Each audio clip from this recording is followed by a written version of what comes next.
Genesis chapter 15 இந்த 15ஆம் அதிகாரத்திலே ஷைனிங் ஸ்டார்ஸ் நட்சத்திரத்தை பற்றி சில காரியங்களை நம்ம பார்க்க போகிறோம்.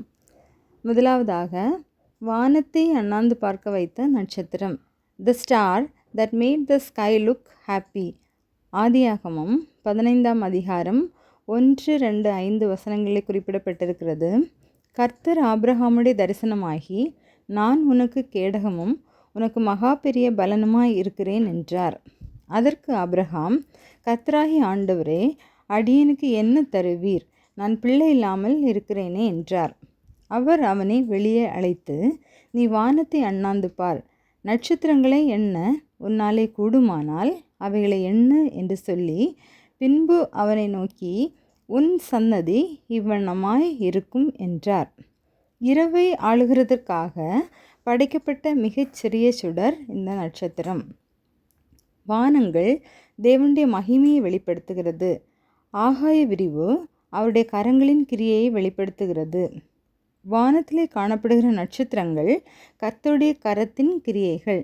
இங்கே ஆபிரகாம் பிள்ளை இல்லையே என்கிற ஒரு ஏக்கத்தோடும் ஒரு எதிர்பார்ப்போடும் காணப்படுகின்றார்.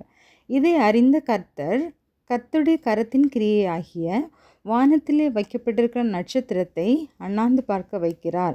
என்னாலே செய்யக்கூடாத அதிசயமான காரியம் ஒன்று உண்டோ என்று. அவருடைய கரம் முடியாதவைகளையும் இயலாதவைகளையும் நீண்ட நாட்களாக காத்திருக்கிற அத்தனை காரியங்களையும் செய்து முடிக்க வல்லமை உள்ளதாய் இருக்கிறது. இன்று நாமும் கூட அநேக காரியங்களுக்காக நீண்ட நாள் காத்திருந்து, இன்றாவது நான் எதிர்பார்க்கிற காரியத்திலே மாறுதல் உண்டாகாதா என்று ஏக்கத்தோடு இருக்கிற நம்மையும் பார்த்து சொல்லுகிறார். இந்த நட்சத்திரங்களெல்லாம் எண்ணியே முடியாது. அந்த அளவிற்கு நமக்கு அவர் செய்ய நினைத்திருக்கிற காரியங்களும் எண்ணி முடியாததாயும் எண்ணுக்கடங்காததாயும் இருக்கிறது. ரெண்டாவதாக, பிரகாசிக்கும்படிக்கு உண்டாக்கப்பட்ட பிரகாசமுள்ள நட்சத்திரம், a star with a brightness made to shine. பூமியின் மேல் பிரகாசிக்கும்படி வானம் என்கிற ஆகாய விரிவிலே நட்சத்திரங்கள் சுடர்களாய் இருக்க கடவது. வேதம் சொல்கிறது, ஞானவான்கள் ஆகாய மண்டலத்தின் ஒளியைப் போலவும் அநேகரை நீதிக்குட்படுத்துகிறவர்கள் நட்சத்திரங்களைப் போலவும் என்றென்றைக்கும் உள்ள சதா காலங்களிலும் பிரகாசிப்பார்கள். பிரகாசமுள்ள நட்சத்திரம் நமக்கு கற்றுத்தருகிற காரியம் நம் ஞானவான்களாய் இருக்கும்படியாகவும் அநேகரை நீதிக்குட்படுத்துகிறவர்களாயும் இருக்கும்படியாக அழைக்கப்பட்டவர்கள் என்பதை உணர்ந்து ஞானத்தோடும் விவேகத்தோடும் நடந்து நட்சத்திரம் எப்படி வழிகாட்டுகிறதோ அதே போல் மற்றவர்களுக்கு வழிகாட்டி கர்த்தருக்கு முன்பாக நீதிமான்களாக நாம் ஒவ்வொருவரும் இந்த இருள் நிறைந்த உலகத்திலே ஆகாய விரிவிலே காணப்படுகிற பிரகாசமுள்ள நட்சத்திரங்களைப் போல கர்த்தரின் அன்பை உலகத்திலே பிரகாசிக்க பண்ணி பிரகாசமுள்ள நட்சத்திரங்களாக வாழ்க்கை வாழ நம்மை அர்ப்பணித்து செயல்படுவோம். கர்த்தருடைய நாமம் மகிமைப்படுவதாக.